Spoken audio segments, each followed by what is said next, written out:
നമസ്കാരം. ഇന്ന് സംഭവിച്ച പ്രധാനപ്പെട്ട 10 വാർത്തകളിലേക്ക് ടുഡേസ് ഹൈലൈറ്റ്സ് ആരംഭിക്കാം. സ്വാഗതം.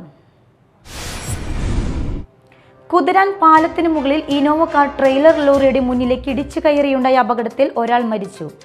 ഇന്ന് പുലർച്ചെ 3 മണിക്കായിരുന്നു അപകടം നടന്നത്. 5 പേരുടെ നില ഗുരുതരമാണ്. ദേശീയപാത പേരാമ്പ്രയിൽ സർവീസ് റൂട്ടിലേക്ക് പ്രവേശിക്കുന്നിടത്ത് സ്കൂട്ടറും കാറും കൂട്ടിയിടിച്ച് സ്കൂട്ടർ യാത്രക്കാരന് പരിക്ക്. ശനിയാഴ്ച വൈകിട്ട് 6:30യോടെയായിരുന്നു അപകടം. ദേശീയപാതയിൽ നിന്നും സർവീസ് റൂട്ടിലേക്ക് പ്രവേശിച്ച സ്കൂട്ടറിൽ സർവീസ് റൂട്ടിൽ കൂടി വരികയായിരുന്ന കാർ ഇടിക്കുകയായിരുന്നു. മതിലകം കൂളിമുട്ടത്ത് ഫാൻസി ഷോപ്പിൽ അക്രമം. കട തല്ലി തകർക്കുകയും വയോധിക ദമ്പതികളെ മർദ്ദിക്കുകയും ചെയ്തതായി പരാതി. കുളിമുട്ടം തട്ടുങ്ങലിലുള്ള ഫാഷൻ കളക്ഷനിൽ ഇന്നലെ വൈകിട്ട് 4 മണിയോടെയായിരുന്നു സംഭവം. രാജ്യത്ത് കഴിഞ്ഞ 24 മണിക്കൂറിനിടയിൽ 3 കോവിഡ് മരണങ്ങൾ റിപ്പോർട്ട് ചെയ്തു. കേരളം, കർണാടകം, ബീഹാർ എന്നിവിടങ്ങളിലാണ് ഓരോ കോവിഡ് മരണം വീതം സ്ഥിരീകരിച്ചത്. ഒരു ദിവസത്തിനിടയിൽ 841 പേർക്ക് പുതിയതായി കോവിഡ് സ്ഥിരീകരിച്ചു. ശ്രീനാരായണപുരം ഗ്രാമപഞ്ചായത്തിലെ പൊരിബസാറിൽ 2 കണ്ണിനും കാഴ്ചയില്ലാത്ത ഊളയ്ക്കൽ ബേബി ഉമ്മയ്ക്കും കുടുംബത്തിനും സൗജന്യമായി നൽകിയ 3 സെന്റ് ഭൂമിയിൽ നിർമ്മിച്ച വീടിന്റെ താക്കോൽ കൈമാറി. 9 ലക്ഷം രൂപ ചെലവഴിച്ച് നിർമ്മിച്ച വീട് ഗ്രാമപഞ്ചായത്ത് പ്രസിഡന്റ് MS മോഹനനാണ് കൈമാറിയത്.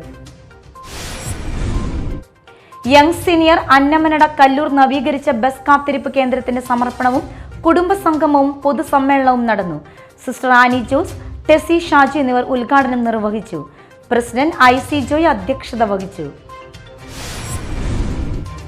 ഐരാണിക്കുളത്ത് സ്നേഹസംഗമം 2023 സംഘടിപ്പിച്ചു. കുടൂർ ഗ്രാമപഞ്ചായത്ത് പ്രസിഡന്റ് സാജൻ കൊടിയൻ ഉദ്ഘാടനം ചെയ്തു. സിനി മോഹനൻ അധ്യക്ഷത വഹിച്ചു. Advocate VR Sunilkumar MLA മുഖ്യാതിഥിയായിരുന്നു.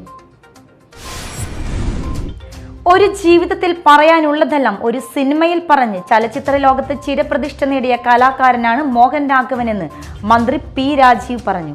11ാമത് Mohan Raghavan ചലച്ചിത്ര പുരസ്കാര സമർപ്പണം ഉദ്ഘാടനം ചെയ്ത് സംസാരിക്കുകയായിരുന്നു അദ്ദേഹം. ആധാരമെഴുത്ത് അസോസിയേഷൻ കൊടുങ്ങല്ലൂർ യൂണിറ്റ് സമ്മേളനം നടന്നു. യൂണിറ്റ് പ്രസിഡന്റ് MG പുഷ്പാകരൻ അധ്യക്ഷത വഹിച്ചു. സമ്മേളനം Kodungallur municipal chairperson TK Geetha ഉദ്ഘാടനം ചെയ്തു. സംസ്ഥാന ഉപദേശക സമിതി ചെയർമാൻ OM ദിനകരൻ മുഖ്യപ്രഭാഷണം നടത്തി.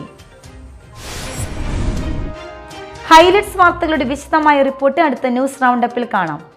ടുഡേസ് ഹൈലൈറ്റ്സ് ഇവിടെ സമാപിക്കുന്നു. നമസ്കാരം.